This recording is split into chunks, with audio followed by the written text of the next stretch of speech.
Hello everyone, welcome back to my channel Wangxian lovers. और आज मैं आपके साथ hidden mask beauty fan fiction का नेक्स्ट पार्ट शेयर करने वाली हूँ। तो चलिए आज का हम नेक्स्ट पार्ट शुरू करते हैं। तो इससे पहले वाले पार्ट में हमने देखा था कि यीबो ने जैन को थोड़ा परेशान किया था और उसके बाद हमें दिखाया गया था कि कार्लो चाइना आ चुका है। अब हमें यीबो के और का सीन दिखाया जाता है जब यीबो को मिंगजी ने बताया कि जैन नहीं मिल रहा है। तो यीबो भी थोड़ा परेशान हो गया। यीबो ने जैन को हर जगह ढूंढा पर उसे जैन कहीं नहीं मिला। इसके बाद यीबो बहुत ज़्यादा परेशान होने लगा। फिर उसे याद आया कि उसके फ्रेंड हाइशवान ने उसे कहा था कि वो जैन को सबक सिखाएगा और उसे बुली करेगा। जैसे ही यीबो को ये याद आया वो वहाँ से भागने लगता है। मिंगजी भी उसका पीछा कर रही थी। यीबो भागते हुए एक रूम के अंदर एंटर करता है और वो वहाँ देखता है कि हाइशवान कुछ फ्रेंड्स के साथ बैठा हुआ था और उसके पास कुछ गर्ल्स भी थी और वो उनके साथ काफ़ी इंटीमेट तरीके से नज़र आ रहा था। जैसे ही यीबो ने ये देखा तो वो जल्दी से हाइशवान के पास जाता है और वो उसके कॉलर को पकड़ के उसे वॉल पे पुश करता है और वो बोला कि जैन कहाँ है, अगर तुमने उसे परेशान किया तो मैं तुम्हें छोड़ूंगा नहीं हाइशवान। इसके बाद हाइशवान यीबो की ओर देखता है और एक डेविल सी स्माइल देते हुए बोला कि क्या करोगे तुम, हाँ अगर मैंने कुछ किया भी तो है, क्या करोगे तुम। ये सुनने के बाद यीबो को इतना गुस्सा आता है कि यीबो ने हाइशवान को मारना शुरू कर दिया। यीबो बार बार हाइशवान को पंच किए जा रहा था और हाइशवान उसे बोल रहा था यीबो एक मिनट रुको, मेरी बात तो सुनो। लेकिन यीबो हाइशवान की कोई बात नहीं सुन रहा था, वो बार बार उसे पंच लगा रहा था। अब हमें मिंगजी की ओर का सीन दिखाया जाता है। मिंगजी भी यीबो का पीछा कर रही थी। तभी उसने जैन को आते हुए देखा। मिंगजी जल्दी से जैन के पास गई और वो बोली, जैन जैन तुम कहाँ थे, मैं तुम्हें कब से ढूंढ रही हूँ, थैंक गॉड तुम मिल गए। जैन ने जब ये सुना तो वो मिंगजी की ओर थोड़ा हैरान होते हुए बोला कि क्या मैं मिल गया, लेकिन मैं गया ही कहाँ था मिंगजी। मिंगजी ने कहा तुम कहाँ गए थे, तुम्हें पता है जब मैंने तुम्हें तुम्हारी क्लास में नहीं देखा, मैंने तुम्हें पूरे कॉलेज में सर्च किया, तुम मुझे कहीं नहीं मिले और कब से मैं और यीबो तुम्हें दोनों ही ढूंढ रहे हैं। इसके बाद मिंगजी को कुछ याद आया। उसने कहा यीबो वो अभी भागते हुए गया तो मैं उसी का पीछा कर रही थी, तुम मुझे दिख गए तो मैं भूल गई यीबो के बारे में, तो न जाने वो भागते हुए कहाँ चला गया। जैन ने कहा क्या। मिंगजी ने कहा कि हाँ चलो उसे ढूंढते हैं, वरना वो पता नहीं कहाँ ढूंढ रहा होगा तुम्हें, चलो। ये बोलकर वो दोनों यीबो की ओर जाने लगते हैं जहाँ पर मिंगजी यीबो का पीछा कर रही थी। इसके बाद अब हमें यीबो के और का सीन दिखाया जाता है। यीबो अभी भी हाइशवान को पंच कर रहा था। इसके बाद हाइशवान को गुस्सा आ जाता है। हाइशवान यीबो को वापस से पंच करते हुए बोला कि यीबो तुम्हारा दिमाग खराब हो गया है, मैंने उसे कुछ नहीं किया है, तुम पागल हो गई हो, ये क्या कर रहे हो तुम। यीबो ने कहा कि नहीं तुम झूठ बोल रहे हो, मुझे वो कहीं नहीं मिल रहा है, बताओ मुझे जैन कहाँ है, ये सब तुमने ही किया है, मैं जानता हूँ। हाइशवान ने कहा यीबो तुम्हारा दिमाग खराब हो गया है, मैंने ऐसा कुछ भी नहीं किया है, ठीक है मैं उस जैसे बॉय के अंदर अपना टाइम वेस्ट नहीं करूँगा, ये तुम हो, ठीक है, और छोड़ो मुझे, तुम्हारा दिमाग खराब हो गया है, छोड़ो मुझे, ये क्या कर रहे हो तुम। यीबो अभी भी हाइशवान को नहीं छोड़ रहा था और वो उसे एक और पंच मारने के लिए अपना हाथ ऊपर उठाता है, लेकिन तभी उसे जैन की आवाज़ सुनाई देती है। जैन वहाँ आ चुका था। जैसे ही यीबो को जैन ने ऐसे किसी को मारते हुए देखा तो वो बोला ईबो। यीबो जैन की ओर मुड़कर देखता है। जैसे ही यीबो ने जैन को देखा तो वो हाइशवान को छोड़ देता है और वो भागकर जैन की ओर जाता है और उसे टाइटली हग कर लेता है। यीबो जैन को बहुत टाइटली हग कर लेता है और वो उसे बार बार स्क्वीज़ किए जा रहा था और वो बोल रहा था जैन जैन तुम कहाँ चले गए थे, मैंने तुम्हें कहाँ कहाँ नहीं, तुम्हें पता है मैं कितना डर गया था तुम्हें ऐसे देख के, कहाँ चले गए थे तुम। यीबो ये सब चीज़ें जैन को हक किए हुए बोल रहा था। सब लोग ये देखकर हैरान थे कि आखिर यीबो ऐसा क्यों कर रहा है, और जैन तो खुद हैरान था कि उसे ऐसे क्या हो गया, वो ऐसे क्यों बोल रहा है। इसके कुछ टाइम बाद जैन ने यीबो को खुद से दूर किया और वो बोला कि यीबो ये तुम क्या कर रहे हो, और छोड़ो मुझे, ये क्या कर रहे हो तुम, मैं ठीक हूँ, मुझे कुछ नहीं हुआ था, मैं बस कुछ टाइम के लिए अकेला रहना चाहता था, इसीलिए मैं ऊपर छत पर चला गया था, मुझे कुछ टाइम अकेला रहना था इसीलिए मैं वहाँ गया था। यीबो ने कहा कि ओ अच्छा। इसके बाद यीबो ये जैन को छोड़ देता है और वो जैन की ओर देखने लगता है। इसके बाद जैन ने कुछ नहीं कहा, वो उस रूम से बाहर आ जाता है और मिंगजी भी जैन के पीछे पीछे ही बाहर आ जाती है। मिंगजी ने कहा कि जैन आज यीबो कुछ अलग नहीं था। जैन ने मिंगजी की ओर देखा और वो बोला कि मुझे उसे कोई फ़र्क नहीं पड़ता वो अलग था या नहीं था, ठीक है समझ में आया तुम्हें, अब हम घर चलते हैं, ठीक है चलो अब। इसके बाद मिंगजी जैन को लेकर अपनी कार के पास आ जाती है। मिंगजी डोर ओपन करते हुए बोली, ईबो क्या वो नहीं आएगा हमारे साथ आज? जैन ने मिंगजी की ओर देखा और वो बोला कि मुझे नहीं पता, तुम चलो। ये बोलकर वो कार के अंदर बैठ जाता है और वो और मिंगजी दोनों अपने घर के लिए चले जाते हैं। जैन अभी भी जाते हुए सोच रहा था कि अभी थोड़ी देर पहले जो हुआ वो क्या था, ये सब क्या हो रहा है और वो उसे इस तरह से कैसे हक कर सकता है और वो इस तरह से क्यों बोल रहा था। जैन को कुछ भी समझ नहीं आ रहा था। इसके कुछ टाइम के बाद हमें दिखाया जाता है कि जैन और मिंगजी दोनों अपने घर आ चुके थे। मिंगजी जैन को घर छोड़ने के बाद अपनी मॉम के पास चली गई थी। जैन अपने रूम के अंदर आ जाता है और वो चुपचाप से शावर लेकर अपने बेड पर लेट जाता है। उसे इतनी थकावट हो रही थी न जाने क्यों, तो वो अपने बेड पर ही सो जाता है। अब हमें ईबो के और का सीन दिखाया जाता है। ईबो एक बार के अंदर बैठा हुआ था और वो ड्रिंक पर ड्रिंक किए जा रहा था। एक लड़की ईबो के पास आई और वो बोली कि हे ईबो, क्या हुआ, आज तुम मेरे साथ ड्रिंक नहीं करोगे? ईबो ने उस लड़की की ओर देखा और वो बोला कि शट अप और जाओ यहाँ से। ये देखकर वो लड़की भी थोड़ा हैरान थी कि आज पहली बार ईबो इस तरह से क्यों बोल रहा है। तभी उसके कुछ फ्रेंड्स वहाँ आ जाते हैं जिनमें हाइशवान भी शामिल था। ईबो ने जब हाइशवान को देखा तो वो अपनी फेस को साइड कर लेता है। हाइशवान ईबो के पास आकर बैठ जाता है। जैसे ही ईबो ने हाइशवान की ओर देखा तो हाइशवान उससे बोला कि ईबो, आज तुम इतना गुस्सा क्यों थे? हाँ, तुमने तो मुझे मार ही डाला था। वैसे मुझे एक बात बताओ, तुम उस लड़के को लेकर इतना पॉजिटिव कैसे हो गई? आज तक तो तुम इस तरह से कभी नहीं थे, लेकिन आज तुमने जो बिहेव किया वो बिल्कुल अलग था। तुम्हें हो क्या गया था? मुझे तो ये भी नहीं समझ आ रहा। युवा ने हाइशवान की ओर देखा और वो बोला कि मुझे नहीं पता मुझे क्या हो गया था।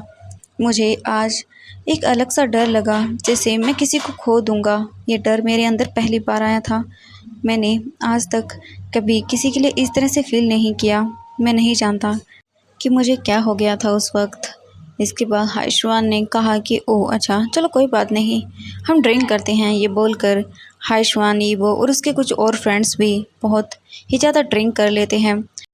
ईबो बहुत बुरी तरह से ड्रंक हो चुका था और वो बार बार जैन का नाम लिए जा रहा था। जैन का नाम लेते हुए ईबो बार बार बोल रहा था कि तुम ऐसे क्यों हो, तुम ऐसा क्यों करते हो, मुझे तो समझ नहीं आता। मैं तुम्हें इतना परेशान करता हूँ फिर भी तुम मुझे झेलते हो, पर तुम मेरी तरफ क्यों नहीं देखते हो? मुझे समझ नहीं आ रहा। आज जब मैंने ये देखा कि तुम वहाँ नहीं हो तो मैं तुम्हें ढूंढने के लिए पागल हो गया था। हाइशवान ने ईबो की ओर देखा और वो बोला कि हे ईबो, तुम क्या बोल रहे हो? तुम बहुत ड्रिंक हो गए हो और मैं भी। चलो मैं तुम्हें घर छोड़ देता हूँ। इसके बाद हाइशवान ने ईबो को उसकी कार के अंदर अच्छे से बिठाया और वो उसे लेकर उसके घर की ओर चला जाता है। हाइशवान ईबो को अपने शोल्डर्स पर कैरी करता है और उसे सहारा देकर वो उसके घर की ओर ले जा रहा था। ईबो और हाइशवान दोनों ही काफ़ी ज़्यादा ड्रंक थे, लेकिन हाइशवान खुद को संभाल रहा था और वो ईबो को घर के अंदर लेकर आता है। उसने देखा कि ईबो का बड़ा भाई हाइक्वान वहीं खड़ा हुआ था और वो बार बार किसी को कॉल कर रहा था। ये देखने के बाद हाइशवान ने कहा कि हाइक्वान। ये सुनने के बाद हाइक्वान जल्दी से पीछे मुड़कर देखता है। जैसे ही उसने पीछे मुड़कर देखा तो हाइशवान ने ईबो को अपने शोल्डर्स पर कैरी किया हुआ था। इससे पहले कि हाइशवान और ईबो दोनों नीचे गिरते, हाइक्वान ने उन दोनों को पकड़ लिया और वो उन दोनों को पकड़ के वहाँ सोफे पर बिठा देता है।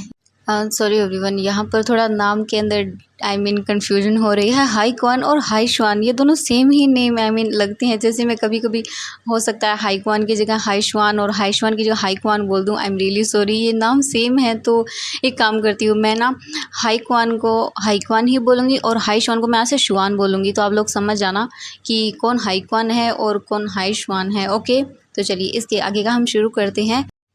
तो ये वो वहाँ सोफे पर लेटा हुआ था और वो काफ़ी ड्रंकन कंडीशन में था। इसके बाद हाइक्वान ने उन दोनों की ओर वो देखा और वो बोला कि तुम दोनों इतने ड्रंक कैसे हो ईबो?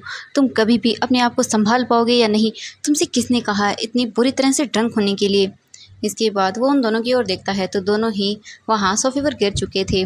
इसके बाद हाइक्वान ने उन दोनों की ओर देखा और वो बोला कि अभी इनसे बात करने का कोई फ़ायदा नहीं है, ये पूरी तरह से ड्रंक हो चुके हैं।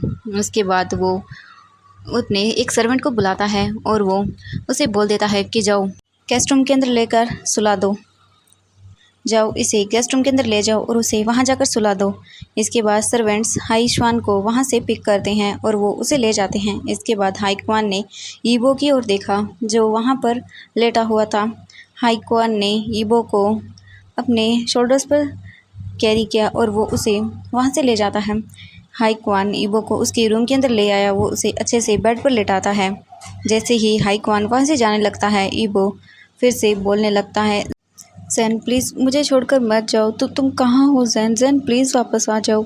ये सब चीज़ें वो बार बार बोल रहा था। हाई क्वान ईवो की ओर ही देख रहा था। उसे थोड़ा सा शौक लगता है क्योंकि उसने पहली बार ईवो के मुँह से किसी का नाम सुना था और वो इस तरह से हाई क्वान ईवो की ओर ही देख रहा था। इसके बाद हाई क्वान ने देखा कि ईवो की आंखों से आंसू आ रहे हैं। देखने के बाद तो हाई क्वान पूरी तरह से शॉक हो गया कि आज पहली बार ईवो किसी के लिए रो रहा है। आखिर ये है कौन? इसके बाद हाई क्वान कुछ नहीं करता, वो ईवो को अच्छे से सुलाकर उसके रूम से बाहर आ जाता है और वो बार बार यही सोच रहा था कि आखिर जैन है कौन।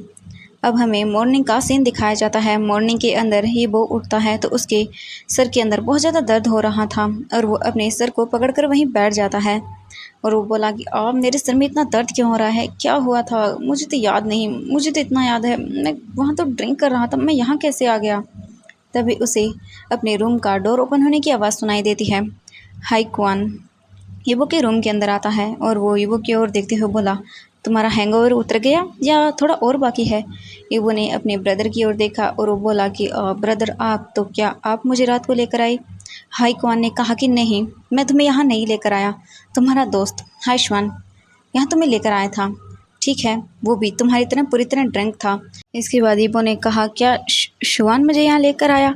तो हाई क्वान ने कहा कि हाँ, वही तुम्हें यहाँ लेकर आया था और वो भी गेस्ट रूम के अंदर सो रहा है क्योंकि कल रात वो भी यहीं बेहोश हो गया था तो मैंने उसे गेस्ट रूम के अंदर सुलाने के लिए बोल दिया था। इसके बाद हाई क्वान ने कहा कि ये मेडिसिन लो और थोड़ी देर रेस्ट कर लो। ईबो ने उन मेडिसिन को ले लिया। इसके बाद हाई क्वान ने ईबो की ओर देखा और वो बोला कि वैसे ईबो जैन कौन है? ये सुनने के बाद ईबो अपने ब्रदर की ओर देखने लगता है। ईबो ने कहा कि नहीं कोई नहीं है। हाई क्वान वहीं ईबो के पास बैठ गया और वो उसके हाथ को अपने हाथ में लेते हुए बोला कि ईबो मैं तुम्हें अच्छे से जानता हूँ, भले ही मैं तुम्हें ज़्यादा टाइम नहीं दे पाता पर मैं अपने ब्रदर को इतना तो जानता हूँ कि वो किसी को ऐसे ही तो रात को याद नहीं करेगा ना। तुम मुझे बता सकते हो और तुमने कल रात इतनी ड्रिंक क्यों की थी? तुम मुझे बताओगे? ईबो अपने ब्रदर की ओर ही देख रहा था। हाई क्वान ने कहा, ईबो मैं तुम्हारा ब्रदर हूँ तो तुम मुझे कुछ भी बता सकते हो। अगर तुम्हें कोई परेशानी है तो तुम मुझे बता सकते हो ईबो। ईबो अपने ब्रदर की ओर ही देखने लगता है। इसके बाद उसने कहा कि ब्रदर मुझे आपसे कुछ बात करनी है। हाई क्वान ने कहा कि हाँ बोलो ना ईबो, तुम्हें क्या कहना है? ईबो ने अपने ब्रदर की ओर देखा और वो बोला कि ब्रदर अगर आप किसी को खोने से डरने लगे तो उसे आप क्या कहेंगे? हाई क्वान ने अपने ब्रदर ईबो की ओर देखा और वो बोला कि तुम क्या कहना चाहते हो? ईबो ने कहा कि मैं ये बोल रहा हूँ ब्रदर कि आप अगर किसी को खोने से डरने लगे तो आप उसे क्या बोलेंगे? जैसे आप पहले उस इंसान को बहुत बुली करते हों और अचानक से वो गायब हो जाए तो आप उसे ढूंढने के लिए बिल्कुल पागल हो जाएं, तो आप इस चीज़ को क्या बोलेंगे? क्या ये फ्रेंडशिप है या फिर कुछ और? हाई क्वान ईबो की ओर देखते हैं और वो एक स्माइल देते हैं और वो बोले कि ईबो हम किसी को लेकर इतने प्रोटेक्टिव तब होते हैं जब वो इंसान से हमें प्यार हो जाता है। जब हम उसे खोने से डरने लगते हैं तो तुम्हें समझ जाना चाहिए कि तुम्हें उस इंसान से प्यार हो गया हो क्योंकि हम अपने प्यार को खोने से बहुत ज़्यादा डरते हैं। हम कभी भी उस इंसान को खुद से दूर जाते हुए नहीं देख सकते हैं जिससे हम प्यार करते हों। ईबो अपने ब्रदर की सारी बातों को सुन रहा था। इसके बाद ईबो ने कहा कि तो क्या मुझे? इसके बाद हाई क्वान ने ईबो की ओर देखा और वो एक स्माइल करते हुए बोले, अच्छा तो मेरे ब्रदर को किसी से प्यार हो गया है और उसका नाम जैन है। वैसे वो दिखता कैसा है? जब ईबो ने ये सुना तो वो होश में आते हुए बोला कि नहीं ब्रदर, ऐसा कुछ नहीं है ब्रदर। ये बोलने के बाद ईबो वहाँ से खड़ा हो जाता है और वो जल्दी से वॉशरूम के अंदर चला जाता है। हाई क्वान अपने ब्रदर की ओर ही देख रहा था और उसके फेस पर भी एक स्माइल आ जाती है। हाई क्वान स्माइल करते हुए बोला कि आखिरकार कोई तो ईबो को मिला जो उसे अच्छे से संभाल लेगा। ये बोलकर वो स्माइल करता है और वो ईबो के रूम से बाहर आ जाता है। ईबो शावर के नीचे खड़ा हुआ था और वो वही सब चीज़ें सोच रहा था जो अभी उसके ब्रदर ने उससे कही, और बार बार ईबो के माइंड के अंदर वही बातें आ रही थी कि अगर तुम उस इंसान को खोने से डरने लगते हो तो इसका मतलब है तुम उस इंसान से प्यार करते हो। ईबो बार बार यही सब चीज़ें सोच रहा था। फिर उसने अपने आप को देखा मिरर के अंदर, तो वो थोड़ा ब्लश करता है क्योंकि उसे अब अपनी फीलिंग्स को लेकर कुछ डाउट नहीं था। वो समझ चुका था कि वो जहन को खोने से इसीलिए डरा क्योंकि वो जहन को पसंद करने लगा है, उससे प्यार करने लगा है। ये सोचने के बाद ईबो बहुत ज़्यादा खुश हो जाता है। उसके अंदर एक अलग सी फीलिंग थी आज, वो आज बहुत खुश था। ईबो जल्दी से वॉशरूम से रेडी होकर बाहर आता है और वो अपने ब्रदर के पास वहीं हॉल के अंदर आ जाता है। जैसे ही वो हॉल के अंदर आया तो उसने देखा कि वहाँ पर उसके ब्रदर के साथ कोई और भी बैठा हुआ है। ईबो जल्दी से अपने ब्रदर के पास आता है। जैसे ही हाईकवान ने ईबो को देखा तो वो बोले, ओह ईबो तुम आ गई, उठ गई, चलो मैं तुम्हें किसी से मिलवाता हूँ। मीट, ये है कार्लो, हमारे अंकल के फ्रेंड के बेटे हैं, और कार्लो ये है मेरा छोटा भाई वांग ईबो। ये बोलकर हाई क्वान उन दोनों को एक दूसरे से इंट्रोड्यूस करवाता है। ईबो उस बॉय की ओर देखता है जो उसके भाई के पास ही खड़ा हुआ था। हाई क्वान ईबो की ओर अपने हाथ को बढ़ाते हुए बोला कि हेलो ईबो, मेरा नाम कार्लो है, नाइस टू मीट यू ईबो। ये देखकर ईबो हाई क्वान की ओर देखता है और वो बोला कि नाइस टू मीट यू। इसके बाद वो बोला कि ब्रदर अब मुझे जाना है। हाई क्वान ने कहा कि एक मिनट ईबो, तुम अपने साथ कार्लो को भी ले जाओ, वो यहाँ न्यू है तो उसे ज़्यादा चीज़ें नहीं पता। ईबो ने कहा कि ओके ब्रदर। इसके बाद ईबो कार्लो को लेकर घर से बाहर आ जाता है। अब हमें ईबो और कार्लो को दिखाया जाता है जो कार के अंदर बैठे हुए थे। ईबो कार को ड्राइव कर रहा था, तभी कार्लो का फ़ोन रिंग होता है। कार्लो ने अपना फ़ोन निकाला और वो बोला कि हाँ, जो मैंने कहा था वो हो गया। तो उसे फ़ोन पर से किसी ने कहा कि बॉस, हमने उसके बारे में ढूंढना शुरू कर दिया है, आप चिंता मत कीजिए, हमें जल्द ही उसके बारे में इन्फॉर्मेशन मिल जाएगी। कार्लो चिल्लाते हुए बोला कि मैंने कहा था अगर वो मुझे नहीं मिला तो मैं तुम सबको छोड़ूंगा नहीं। मैंने तुम्हें सिर्फ 2 घंटे दिए हैं, मुझे उसके बारे में इन्फॉर्मेशन चाहिए, मुझे नहीं पता तुम कैसे निकालोगे उसकी इन्फॉर्मेशन। इसके बाद वो फ़ोन को कट कर देता है। ये वो कार्लो की ओर देखते हुए बोला कि किसकी इन्फॉर्मेशन, क्या बोल रही हो तुम। कार्लो ने ईबो की ओर देखा और वो बोला कि नहीं कुछ नहीं, तुम नहीं समझोगे। ये बोलकर वो ईबो की ओर देखने लगता है। इसके बाद ईबो कार्लो को लेकर अपने कॉलेज के सामने आ चुका था। सभी स्टूडेंट्स कॉलेज के अंदर आना शुरू हो गए थे। तभी ईबो को अपने फ्रेंड्स की आवाज़ सुनाई देती है जो वहाँ खड़े हुए थे और ईबो का वेट कर रहे थे। ईबो कार से निकलकर उनके पास चला जाता है। कार्लो भी ईबो के साथ ही था। ईबो जल्दी से अपने फ्रेंड्स के पास आया और वो बोला कि हे एवरीवन, कैसे हो आप सब। हाईशुआन ने ईबो की ओर देखा और वो बोला कि हे ईबो, तुम, मुझे नहीं पता था कि इतनी लेट उठोगे, वरना मैं तुम्हारे साथ ही आ जाता। ईबो ने कहा कि कोई बात नहीं। इसके बाद हाईशुआन ने कहा कि ओह ये कौन है। ईबो ने कहा कि ओह इसका नाम कार्लो है, ये मुझे नहीं पता, मेरे अंकल के फ्रेंड का बेटा है। हाईशुआन ने कहा कि ओह अच्छा, वैसे मुझे एक बात बताओ ईबो, कल तुम अपनी उस मास्क ब्यूटी के पास क्यों नहीं गई। जैसे ही ईबो ने ये सुना तो वो बोला क्या क्या कहा तूने, मास्क ब्यूटी। तो उसने कहा कि हाँ मास्क ब्यूटी, अब जो ब्यूटी मास्क में हो उसे तो हम यही बोलेंगे ना, और हमारा ईबो उसके पीछे पागल है। ये बोलकर वो हंसने लगते हैं। ईबो ने कहा कि ए ये सब बोलना बंद करो, ठीक है। तो आज के लिए बस इतना ही, नेक्स्ट पार्ट के लिए वेट कीजिएगा। Thank you so much friends मेरी वीडियो देखने के लिए। और किसी ने मुझे कमेंट किया था वेंजो फैन फिक्शन के लिए। देखिए मैंने वर्ल्ड ऑफ ऑनर ड्रामा देखा ही नहीं है, मैंने सिर्फ ओनली अनटेम्ड देखा है। आई मीन बीएल में मैंने ओनली अनटेम्ड देखा है, तो मुझे उनके बारे में कुछ भी नहीं पता है। अगर आप चाहते हैं कि मैं वेंजो फैन फिक्शन शेयर करूं तो मुझे टाइम लगेगा, क्योंकि पहले मुझे ड्रामा देखना होगा, फिर उनकी नॉवेल्स को भी देखना होगा, रीड करना होगा। सब चीज़ें पता करने के बाद ही मैं कोई फ़ैन फिक्शन लिख पाऊँगी, क्योंकि बिना उनके बारे में जाने तो मैं नहीं लिख सकती हूँ। इसीलिए मुझे टाइम लग सकता है। अगर आप चाहते हैं कि मैं उनके बारे में भी कोई फ़ैन फिक्शन शेयर करूं तो मुझे बहुत ज़्यादा टाइम लग जाएगा सब चीज़ें रीड करने में, एक फ़ैन फिक्शन लिखने में। तो अभी तो मैं नहीं कर सकती हूँ कोई भी वेंजो fan fiction share. Sorry everyone इसके लिए। ओके, तो बाय बाय एवरीवन।